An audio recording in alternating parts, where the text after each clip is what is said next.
പിതാവിനും പുത്രനും പരിശുദ്ധ റൂഹായിക്കും സ്തുതി, ആദ്യം മുതൽ എന്നേക്ക് തന്നെ ആമേൻ.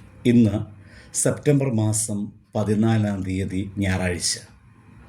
1 കൊരിന്ത്യർ 1-ാം 18 ക്രൂസിൻ്റെ വചനം നശിച്ചു പോകുന്നവർക്ക് ഭോഷത്വവും രക്ഷിക്കപ്പെടുന്ന നമുക്കോ ദൈവശക്തിയും ആകുന്നു.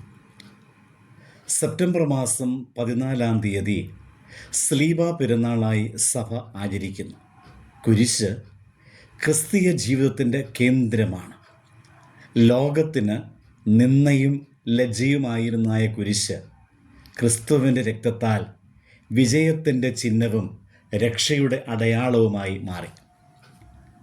4-ാം നൂറ്റാണ്ടിൻ്റെ ആരംഭത്തിൽ റോമൻ സാമ്രാജ്യം ക്രിസ്ത്യാനികളെ കടുത്ത പീഡനത്തിന് വിധേയരാക്കി. എന്നാൽ കോൺസ്റ്റന്റൈൻ രാജാവ് മിലൻ ഉത്തരവ് പ്രഖ്യാപിച്ച് ക്രിസ്ത്യാനികൾക്ക് ആരാധനാ സ്വാതന്ത്ര്യം നൽകി. അദ്ദേഹം ക്രിസ്ത്യാനിയായി മാറി ക്രിസ്തീയ സഭയുടെ വളർച്ചയ്ക്കും സ്വാതന്ത്ര്യത്തിനും വലിയ പിന്തുണ നൽകി. കോൺസ്റ്റന്റൈൻ്റെ മാതാവായ ഹെലനി രാജ്ഞി യേശുക്രിസ്തുവിൻ്റെ ജീവിതവുമായി ബന്ധപ്പെട്ട പുണ്യസ്ഥലങ്ങൾ സന്ദർശിക്കുവാൻ യെരുശലേമിലേക്ക് തീർത്ഥാടനത്തിന് പുറപ്പെട്ടു. ഹെലനി രാജ്ഞി യഹൂദന്മാരെ വരുത്തി സ്ലീബായുടെ സ്ഥലം കാണിപ്പാൻ ആവശ്യപ്പെട്ടതായും അവർ ഉത്തരമായി, ഒരു വൃദ്ധനുണ്ട്, അവൻ വന്നാൽ സ്ലീബ വച്ചിരിക്കുന്ന സ്ഥലം കാണിച്ചു തരുമെന്നും പറഞ്ഞു. അതിൻ പ്രകാരം യഹൂദ എന്ന മനുഷ്യൻ ധീരതയോടെ വന്ന് കുഴിച്ചു 3 കുരിശുകൾ ഒരുമിച്ച് വയ്ക്കപ്പെട്ടിരിക്കുന്നതായി കാണുകയും ചെയ്തു എന്ന് നമസ്കാരക്രമത്തിൽ കാണാൻ സാധിക്കും. എന്നാൽ യേശുവിൻ്റെ കുരിശ് ഏതാണ് എന്ന് അറിയുവാൻ മരിച്ച ഒരാളുടെ മേൽ ആ കുരിശുകളിൽ ഓരോന്നും വെച്ചപ്പോൾ മരിച്ചവൻ പ്രകാശ സ്ലീബായെ കാണുകയും കട്ടിലിൽ നിന്ന് എഴുന്നേൽക്കുകയും ചെയ്തുവെന്നും അങ്ങനെ യേശുവിൻ്റെ കുരിശ് കണ്ടെത്തി എന്നും എഴുതപ്പെട്ടിട്ടുണ്ട്. ആ കണ്ടെത്തൽ ഓർത്തിരിക്കുവാൻ, ക്രൂശിൻ്റെ മഹത്വം പ്രഖ്യാപിക്കുവാൻ സഭ സ്ലീബ പെരുന്നാൾ കൊണ്ടാടുന്നു. കുരിശിൻ്റെ ആത്മീയ പ്രാധാന്യം എന്താണ്? കുരിശ് ദൈവസ്നേഹത്തിൻ്റെ അടയാളമാണ്. കുരിശ് പാപത്തിൻ്റെ വിജയത്തിൻ്റെ ചിഹ്നമാണ്. കുരിശ് വിശ്വാസിയുടെ ശക്തിയാണ്. കുരിശ് ആരാധനയുടെ അടിത്തറയാണ്.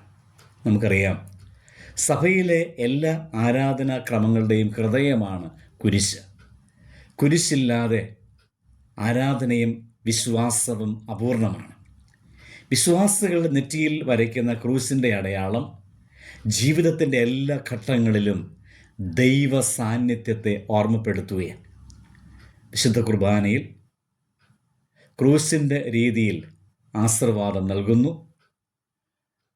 യേശുവിൻ്റെ ക്രൂശിത ശരീരം തന്നെയാണ് കുർബാനയിലെ അപ്പം. യേശു ചൊരിഞ്ഞതായ രക്തമാണ് വീഞ്ഞ്. ക്രിസ്തു ഗോൽഗോഥായിൽ ക്രൂശിൽ അറുക്കപ്പെട്ടു.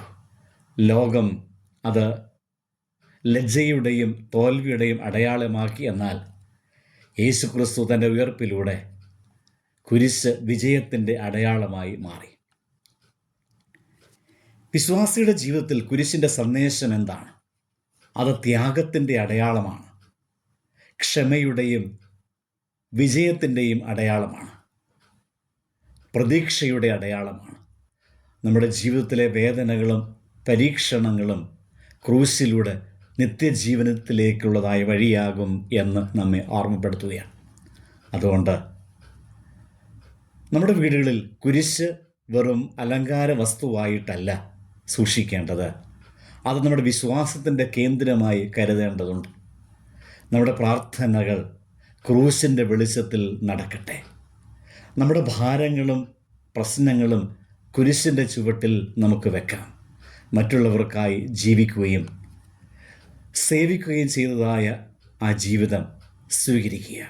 അതാണ് സ്ലീബ പെരുന്നാൾ നമ്മെ ഓർമ്മിപ്പിക്കുന്നത്. കുരിശ് നമ്മുടെ രക്ഷയുടെ വാതിലാണ്. അത് വിജയത്തിൻ്റെ അടയാളമാണ്. നിത്യജീവിതത്തിൻ്റെ ഉറപ്പാണ്. സ്ലീബ പെരുന്നാൾ ആഘോഷിക്കുമ്പോൾ ക്രൂസിൻ്റെ വഴിയിലൂടെ സഞ്ചരിക്കുവാൻ, ക്രൂശിൽ വിജയം പ്രാപിക്കുവാൻ നമുക്കും ഇടയായി തീരട്ടെ. നമുക്ക് പ്രാർത്ഥിക്കാം. കരുണാനിധിയായ കർത്താവെ, ജീവൻ്റെ വഴിയും രക്ഷയുടെ അടയാളവുമായ വിശുദ്ധ ക്രൂശിന് വേണ്ടി നിന്നെ ഞങ്ങൾ സ്തുതിക്കുന്നു.